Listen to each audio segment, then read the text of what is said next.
బీసీలకు తీవ్ర అన్యాయం జరుగుతుంది తెలంగాణ కాంగ్రెస్ ప్రభుత్వంలో అని ఇక్కడైతే సమావేశం ఏర్పాటు చేశారు. మాట్లాడించే ప్రయత్నం చేద్దాం. చెప్పండి సార్, ఎలక్షన్లో ఏదైతే కామారెడ్డి బీసీ డిక్లరేషన్లో ఇచ్చినటువంటి హామీలు ఇప్పటి వరకు కూడా పూర్తి మొత్తంలో అమలు కాలేదని అయితే చెప్తున్నారు. మీరు ఏం చెప్పదలుచుకున్నారు ఈ విషయం? నా పేరు గడప శ్రీహరి, నేను తెలంగాణ రాష్ట్ర గంగపుత్ర సంఘం రాష్ట్ర అధ్యక్షుడిని. అయితే ఈరోజు మేధో మదనం ఏదైతే జరిగిందో అది 75 సంవత్సరాల నుండి ఈ బీసీ వర్గాలకు జరుగుతున్నటువంటి అన్యాయాలను ఎదిరించడానికి మరి రావుల ప్రభుత్వం పోతే రెడ్డిల ప్రభుత్వం, రెడ్డిల ప్రభుత్వం పోతే రావుల ప్రభుత్వము, మరి నాట్ ఈవెన్ 1% కూడా లేనటువంటి ఈ అగ్రకుణాలు ఏవైతున్నాయో వాళ్ళు రాజ్యాధికారాన్ని చేజిక్కించుకొని ఈ బడుగు బలహీన వర్గాలు, ఈ అనవారిన వర్గాలను పైకి రానియకుండా చేస్తున్నటువంటి ప్రయత్నం ఏదైతే ఉన్నదో దాన్ని అడ్డుకోవడానికి ఏర్పాటు చేసినటువంటి ఈ సమావేశం. అయితే ఓట్లు మాయి, సీట్లు వాళ్ళయి. మరి ఇప్పుడు మేము అడుగుతున్నది ఏంటంటే మేమెంతో మాకంతా, మేము ఎంత ఉన్నామో ఆ ప్రాతిపాదికన మాకు రావాల్సినటువంటి బడ్జెట్ కానివ్వండి, మాకు రావాల్సినటువంటి ఫెసిలిటీస్ కానివ్వండి మాకు చెందాలని చెప్పేసి మేము కాంగ్రెస్ ప్రభుత్వం అధికారంలోకి వచ్చిన వెంటనే బీసీలకు సంబంధించి ఏడాది 20,000 కోట్ల బడ్జెట్ కేటాయిస్తామని చెప్పారు. ఇప్పటి వరకు 8,000 కోట్లు మాత్రమే కేటాయించారు ఏడాది కాలంలో. మీరు ఏమేమి చెప్పదలుచుకున్నారు విషయం? ఇప్పుడు వాళ్ళు ప్రభుత్వం రాకముందు 6 గ్యారెంటీలు ఇచ్చారండి. 6 గ్యారెంటీలలో ఏ ఒక్కటి 2 మాత్రమో, అది కూడా కొంతవరకే చేశారు, మిగతా ఏం చేయలేదు వాళ్ళు, ఇంకా వాళ్ళ నుంచి కాదు కూడా.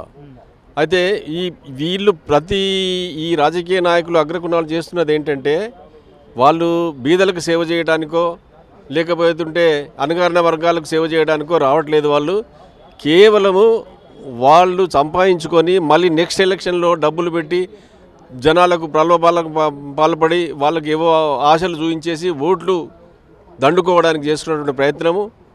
మళ్ళీ ఇంకొకటి ఏంటంటే ఎలక్షన్ల ముందు ఈ ఓటు బ్యాంక్ రాజకీయం, ఏ కులాలకైతే ఎక్కువ ఓట్లు ఉన్నాయో వాళ్ళని దగ్గరికి తీసుకొని వాళ్ళకు ప్రామిస్ చేసేసి మీకు ఇది చేస్తామని అది చెప్పుకుంటూ ఈ వీళ్లకు మధ్యన కొట్లాటలు పెట్టేసేసి దానికి కూడా దోహదపడుతున్నారు వాళ్ళు. కాబట్టి ఇవన్నింటిని దృష్టిలో పెట్టుకొని మేము ఇన్ని సంవత్సరాలు 75 సంవత్సరాలు ఓపిక పట్టేసి ఇంకా ఎవరు చేయలేరు, ఇది మాకు మేమే చేసుకోవాలని చెప్పేసి మేము నడుము బిగించి రెడ్డి బీసీలకు ప్రాధాన్యత ఇస్తామని చెప్తున్నాడు. మరి నిజంగానే ఆయన ప్రాధాన్యత ఇచ్చే అవకాశాలు ఏమైనా కనబడుతున్నాయి? ఎక్కడ కనిపిస్తున్నదండి? ఇప్పుడు దాదాపు సంవత్సరంన్నర అవుతుంది కదా. ఏ ప్రాధాన్యం ఇచ్చాడు చెప్పండి? ఎవరిని పిలిపించాడు, ఎవరితో మాట్లాడుతున్నాడు, ఎవరికి చూపిస్తున్నాడు? ఇంతవరకు ఏమీ లేదండి. వాళ్ళు చేస్తున్నటువంటి పనులు సరిగా లేక దాన్ని దృష్టి మళ్లిస్తున్నారు జనాల మీదకి. ఎవరు లేనిపోని అన్ని ముఖ్యమంత్రి మాట్లాడే భాష నాది, ముఖ్యమంత్రి ఆ విధంగా మాట్లాడవచ్చా? బాగానే మాట్లాడుతున్నాడు ఆయన అనుకుంటే కాదు కదండి. ఒక అసెంబ్లీలో ఏ విధంగా మాట్లాడాలి ఆయన? మనం దేశాన్ని ముందుకు ఎలాగ తీసుకుపోవాలి, ప్రాణగారిన వర్గాలను ముందుకు ఎలాగ తీసుకుపోవాలని దాని మీద ఉండాలి. కానీ వాడింత వీడింత, వీని మీద వాడి కేసులు పెట్టుకోవడము, వాళ్ళ మీద వీళ్ళు కేసులు పెట్టుకోవడము, ఇటువంటి విలువైనటువంటి సమయాన్ని అనవసరంగా నష్టపరుస్తున్నారు కదా. కాబట్టి ఇప్పుడు మేము మా బీసీ వర్గాలు మేము కనుక్కున్నది ఏంటంటే ఇప్పుడు మాకు ఎవ్వరేం సాయం చేయలేరండి. మేము ఎవరిని దేహి అని అడగవలసిన అవసరం లేదు. మా బల ప్రయోగంతో మా బలాన్ని చూపించి మేము ఏ విధంగా నిలదీయానో ఆ విధంగా నిలదీసేసి మేము సెపరేట్ పార్టీ, బీసీ పార్టీ పెట్టేసేసి రాబోయే ఎలక్షన్లలో వాళ్ళని నిలదీస్తామని చెప్పేసి కులగణన కూడా చేస్తాం. సర్వే కంప్లీట్ అయింది, దానికి సంబంధించి కూడా మేము తొందరలో దాని గురించి మా ఇంట్లో కులగణన కాలేదు, మా బస్తీలో కులగణన కాలేదు, ఎక్కడో కొన్ని చోట్ల అయింది ఆయన అంటున్నారు. మరి సమర్పించండి. ఏమైంది? కాలేదు, కులగణన కాలేదండి, కంప్లీట్గా కాలేదండి. చేసినామని చెప్తున్నారు, అది కంప్లీట్ కాలేదు. వాళ్ళు ఇస్తున్నటువంటి 42% బీసీలకు రిజర్వేషన్ ఏదైతుందో అది చేయకుండానే ఎన్నికల్లోకి వెళ్తున్నారని కూడా ఒక వాదన వినిపిస్తుంది. మీరేం చెప్పదలుచుకున్నారు ఈ విషయం? ఏదది? స్థానిక సంస్థల ఎలక్షన్లకు కూడా వెళ్తున్నారు. రానున్న నెలలో ఎలక్షన్లు కూడా కండక్ట్ చేసే అవకాశాలు కూడా ఉన్నాయి. అవును, దీనిపైననే ఈ స్థానిక వాళ్ళ కోటా ఇచ్చే వరకు ఎన్నికలకు పోమని చెప్పిండు కదా. మరి అది చేయడానికి ముందు వీళ్ళ ఇది కావాలి కదా, గణన కావాలి కదా, కులగణనే కాలేదు కదా. మరి వాళ్ళకి ఎట్లా ఇస్తాడు అది? కులగణన మేము సమర్థవంతంగా దాన్ని మొత్తం కంప్లీట్ 100% కూడా వేసేసామని ప్రభుత్వం చెప్తుంది. కాదండి, 100% కాలేదు అది. ఇప్పుడు దానికి నేనే ఉదాహరణ కదండి. నా ఇంటికే రాలేదు, ఇంకా నాదే కాలేదు. విషయం అండి, అందులో కులగణనకు సంబంధించి జాబితాలో ఏదైతే అంశాలు అడిగారో దాంట్లో పూర్తి మొత్తంలో కూడా వ్యక్తిగత డేటా తీసుకోవడానికి అడిగారని కూడా చాలా వరకు వాదన వినిపిస్తుంది. నిజమేంటారా? దాంట్లో ఉన్నాయండి 300 క్వశ్చన్లు అడుగుతున్నారండి. అన్ని అవసరమా? అది కూడా సిస్టమేటిక్గా లేదు, అది కూడా పద్ధతి ప్రకారంగా జరగట్లేదండి. నేను చెప్తున్నాను కదా, ఏ ప్రభుత్వమైనా సిన్సియారిటీగా బీదలకు ప్రజలకు సేవ చేస్తామన్న ఉద్దేశం కాదు, వాళ్ళ పబ్బం గడుకోవడానికి వాళ్ళు ఏదైతే ఈ చేస్తున్న పనులు వాళ్ళ సంతానికే చేసుకుంటున్నారు. ఇప్పుడు రాబోయే ఎలక్షన్లలో మళ్ళీ ఏ విధంగా మనం నెగ్గాలి, ఏ విధంగా మళ్ళీ అందరినీ మూట కట్టుకోవాలి, ఏ విధంగా ప్రలోభాలు పెట్టేసి జనాలను లోపరుచుకోవాలి అన్న ఉద్దేశంతో డబ్బు సంపాదించు. గతంలో ఏదైతే బీసీలకు సంబంధించి కొన్ని సామాజిక వర్గాలకు కొన్ని పథకాలు అయితే ప్రవేశపెట్టారు. ఏదైతే యాదవులకు గొర్రెలు కావచ్చు, ముదిరాజులకు చేపలు కావచ్చు, గౌడ్స్కు అట్లాంటివి పథకాలు చేసిరు. ఈ పథకాలు కూడా ఇప్పుడు ఏం ఇంప్లిమెంటేషన్లో లేవని పథకాలు చేసిండ్రు, ఆ పథకాలు చేసి ఇప్పుడు వీళ్ళు ఆ పథకాలు కూడా చేయట్లేదు. ఇప్పుడు వాళ్ళప్పుడు చేసినటువంటి పథకాలు ఏంటిది?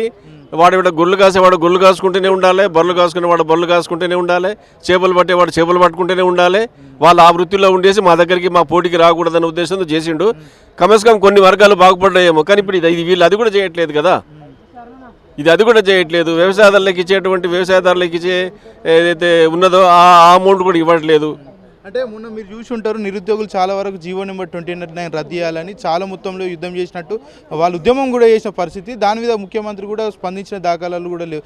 ఎందుకు ఆయనకు ముఖ్యమంత్రికి ఎస్సీ ఎస్టీ బీసీ మైనార్టీ వర్గాలు ఎందుకు అంత చిన్న చూపు ఉన్నాయని కూడా వాదిస్తున్న పరిస్థితి. అదే కదండి, ఈ బీసీ వర్గాల మీద కానీ ఎస్సీ ఎస్టీ వర్గాల మీద కానీ ప్రేమ లేదు వాళ్ళకు కావాల్సింది అధికారం కావాలి, రాజ్యాధికారం కావాలి, దానివలన పబ్బం గడుపుకోవాలి, వాళ్ళ టైం కాగానే దిగిపోవాలి, అంతే.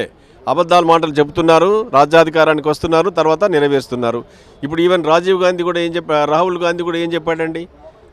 రాగానే మీ 50% కోటా ఉన్నది కదా, మీ 50% కోటా తప్పకుండా మేము మా అధికారంగా రాగానే మీకు అది ఇస్తామని చెప్పారు.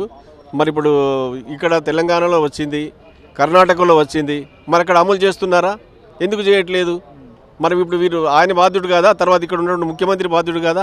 ఇక్కడ ఉన్న ప్రభుత్వం బాధ్యత తీసుకోదా? అది ఎందుకు చేయట్లేదు? అది మేము ఒక్కటే నిశ్చయించుకున్నాము, ఏ ప్రభుత్వం మాకు మేము చెప్పి అడగవలసిన, ఇదివరకు అడిగాము, దేహి అని అడగవలసిన పరిస్థితి ఉండి అడిగాము. ఇప్పుడు అడిగవలసిన అవసరం లేదు.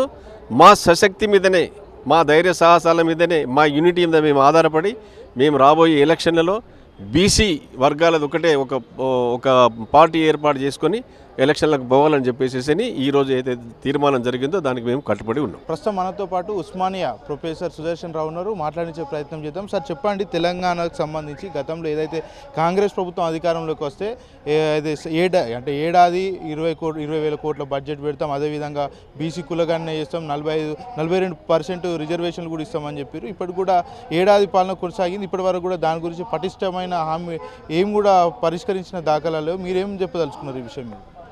ప్రధానంగా మీరు అయిన ప్రశ్నకు సమాధానం చెప్పే ముందర ఏంటన్నట్టయితే,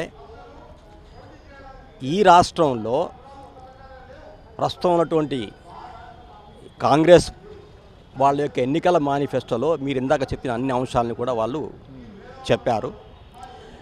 ఆ విషయాల్ని విశ్వసించి మేమంతా కూడా ఏంటన్నట్టయితే, ఈ కాంగ్రెస్ ప్రభుత్వం వచ్చినట్టయితే బీసీలకు న్యాయం జరుగుతుంది అన్నటువంటి ఒక ప్రధాన ఏజెండాని ఈ కాంప్రహెన్సివ్ కాస్ట్ సెన్సస్ చేసినట్టయితే, కాస్ట్ సెన్సస్ చేసిన తర్వాత వచ్చేటువంటి డేటా మూలంగా బీసీలకు సమన్యాయం జరుగుతుందని, బీసీలకు ఈ లోకల్ బాడీ ఎలక్షన్స్లో ఆ 42% రిజర్వేషన్ ఇస్తారని, సో ఈ అంశాన్ని మేము ప్రధానంగా దృష్టిలో పెట్టుకొని కాంగ్రెస్ వాళ్ళ వెనుక ఉండి వాళ్ళని గెలిపించడం జరిగింది. కారణం ఏంటిదన్నట్టయితే, బీజేపీ లాంటి ప్రభుత్వాలు, బీజేపీ పార్టీ వాళ్ళు అడినట్టయితే వాళ్ళు బీసీలకు వ్యతిరేకమైనటువంటిది అగైన్ అండ్ అగైన్ పదే పదే నిరూపించబడ్డది.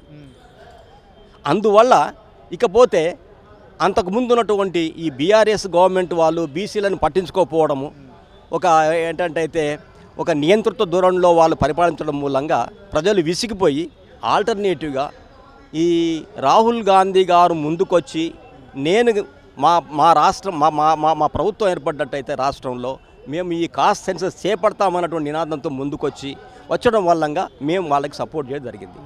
దాన్ని ఫుల్ఫిల్ చేయడానికి ప్రభుత్వము కొంచెం వెనకనైనా కూడా ఈ కాస్ట్ సెన్సస్ చేయడానికి పూనుకున్నది. అంతవరకు బాగానే ఉంది. కానీ వాళ్ళు ఏం చేశారు, నవంబర్ 9th నుంచి నవంబర్ ఎండింగ్ లోపల 26, 28 వరకు కాస్ట్ సెన్సస్ కంప్లీట్ చేస్తూ ఉన్నారు. ఇప్పటికి కాన్స్టిట్యున్సీ కంప్లీట్ చేయలేదు. ఇది ఏంటనంటే వాళ్ళ యొక్క ఇది ప్రభుత్వం యొక్క ఏంటనంటే వాళ్ళ యొక్క పట్టుదలైనటువంటి దాంట్లో లోపించింది అనేది కనబడుతుంది. అది ఏంటనంటే వాళ్ళు దాన్ని స్లో డౌన్ చేయడము ఇది కరెక్ట్ కాదు. వెంటనే ప్రభుత్వం ఎక్కడ జాప్యం జరుగుతుందో ఆ జాప్యాన్ని పూర్తి చేసి వెంటనే వీళ్ళు ఈ కాస్ట్ సెన్సస్ కంప్లీట్ చేసి కాస్ట్ సెన్సస్ డేటాని ప్రజలకు బహిర్గతం చేయాలి. కాస్ట్ సెన్సస్ రాగానే వాళ్ళు ఏంటంటే ఈ కాస్ట్ వైజ్ ఈ 42% రిజర్వేషన్స్ లోకల్ బాడీలో ఇవ్వస్తున్నామని చెప్పేదానికి ముందర వీళ్ళు ఏంటంటే సబ్ కేటగరైజేషన్ చేయాలి. ఈ కాస్ట్లు చేసేసి category wise sub category wise reservations అన్నింటిని కూడా రూపొందించి అప్పుడు లోకల్ బాడీ ఎలక్షన్స్ని వాళ్ళు నిర్వహించాల్సిన అవసరం ఉంది. ఇంకా ఇంకోటి ప్రధానంగా మేము ఏం చెప్తున్నాం అంటే ఇంతే కాకుండా ఈ ప్రభుత్వం వాళ్ళు ఏంటంటే ఈ బీసీల జనాభా అత్యధికంగా ఉండడం మూలంగా ఈ బీసీలకు తగినటువంటి న్యాయం జరిగే విధంగా ఈ డేటాను ఆధారితంగా ప్రణాళికలన్నిటి ప్రభుత్వం ఏర్పరిచి వాళ్ళ సంక్షేమము వాళ్ళ అభివృద్ధి వాళ్ళ ఎంపవర్మెంట్ కోసము సరైనటువంటి ప్రణాళికలను ఏర్పరిచి సరైనటువంటి సమప్రాతిపదిక మీద బడ్జెట్లో వాళ్ళ కేటాయింపులు వినియోగించి బీసీల యొక్క అభివృద్ధి చేయాల్సి ఉన్నది. ఈ దేశంలో ఈ రాష్ట్రంలో బీసీలు అంటే ఎస్సీ ఎస్టీ ఓబీసీలు చేస్తామన్నారు. దానికి సంబంధించి 42% రిజర్వేషన్ కూడా కల్పిస్తామని చెప్పారు. కాకుంటే రాబోయే నెల రోజుల్లోనే ఎలక్షన్లు జరగబోతున్నాయి. మరి ఇప్పటి వరకు పటిష్టమైన ఏది ప్రకటన కూడా ప్రభుత్వం చేయలేదు. అంటే ఏం జరగబోతుంది అంటారు? ప్రభుత్వము ఈ ప్రాసెస్ని స్లో డౌన్ చేస్తున్నది. ఈ స్లో డౌన్ చేసే ప్రాసెస్ని మేము అందరం కూడా ప్రతిఘటిస్తున్నాం, వ్యతిరేకిస్తున్నాము. ప్రభుత్వం వెంటనే ఏంటంటే ఈ యొక్క డేటాను బయటికి తీసుకురావాలి. ఈ డేటాను బయటికి తీసుకురావాలి, సబ్ కేటగరైజేషన్ చేయాలి, 42% రిజర్వేషన్స్ని ఇంప్లిమెంట్ చేస్తూనే ఈ ఎలక్షన్స్ పోవాలన్నటువంటిది మన యొక్క ప్రధాన నినాదం. మీలాంటి మేధావుల సూచనలు ప్రభుత్వం తప్పకుండా తీసుకుంటారని రేవంత్ రెడ్డి చెప్తున్నాడు. మరి మీరు ఇవ్వట్లేదా, వాళ్ళు తీసుకోవట్లేదా మీ సూచనలు? విషయం ఏమిటంటే ప్రభుత్వం యొక్క చిత్తశుద్ధిని మేము ఇక్కడ శంకించాల్సి ఉంది. ఈ జాప్యం ఏ జరుగుతుందో ఇది ప్రభుత్వము మరి కావాలని చేస్తుందా లేదంటే ఆ జరుగుతున్నదా, ఈ జాప్యం జరగకుండా నివారించాల్సిన రెస్పాన్సిబిలిటీ ప్రభుత్వం మీదనే ఉంది. There is no responsible officer, there is no responsible ministry in the government to say about what is happening about the caste census in the state of Telangana. There is nobody is there. Everybody is really shelling their responsibilities and nobody is really talking about and nobody is briefing the government people that what is happening in the caste census. So they have to fix somebody as a responsible person. There should be some person who could really monitor the whole program and complete the entire census at the earliest, and then only they should really go for the elections. అంటే ప్రతి సంవత్సరం కూడా 20,000 కోట్ల budget బీసీలకు కేటాయిస్తామని చెప్పారు. కాకపోతే 8,000 కోట్ల బడ్జెటే సంవత్సరంలో కేటాయించారు. మీరు ఏం చెప్పదలుచుకున్నారు ఈ విషయంలో? ప్రభుత్వాలు ప్రజలని మభ్యపెట్టే తీరుగా, ప్రజల్ని ఏదో సంతోషపరిచే తీరుగా వాళ్ళు ఏంటంటే మేము 1000 కోట్లు ఇస్తున్నాము, 8,000 కోట్లు ఇస్తున్నాము, 20,000 కోట్లు ఇస్తున్నాము అటువంటిది ప్రచారం చేస్తున్నారు. అట్లాగే వాళ్ళు కేటాయిస్తున్నారు, కానీ కేటాయించిన దాంట్లో 10% 20% కూడా ఖర్చు పెట్టట్లేదు. ఊరికే నామమాత్రంగా కేటాయిస్తున్నారు. కానీ ఇప్పుడు మేము ఏంటంటే మీరు ఎంతో కేటాయిస్తున్నారో కేటాయించిన పని ఖచ్చితంగా మీరు ప్రభుత్వం వీళ్ళకు చేపట్టాలి. ఒకవేళ కనుక అట్లాంటిది ఏమైనా బడ్జెట్ ఈ ఇయర్లో ఖర్చు పెట్టకపోతే దాన్ని ఏంటంటే బ్రాడ్ ఫార్వర్డ్ చేసి ముందు సంవత్సరంలో దాన్ని కూడా కలుపుకొని ఖర్చు పెట్టాల్సిన అవసరం ఉంది అని చెప్పి అంటే రాబోయే స్థానిక సంస్థల ఎలక్షన్లో ఖచ్చితంగా బీసీల ఇంపాక్ట్ ఉండబోతుందా మరి కాంగ్రెస్ పార్టీ? ఇప్పుడు బీసీలలో అవేర్నెస్ బాగా డెవలప్ అయింది. బీసీలు ఇంతవరకు ఏం కోల్పోయారు ఏమన్నటువంటి విషయం మీద అవగాహన వచ్చింది.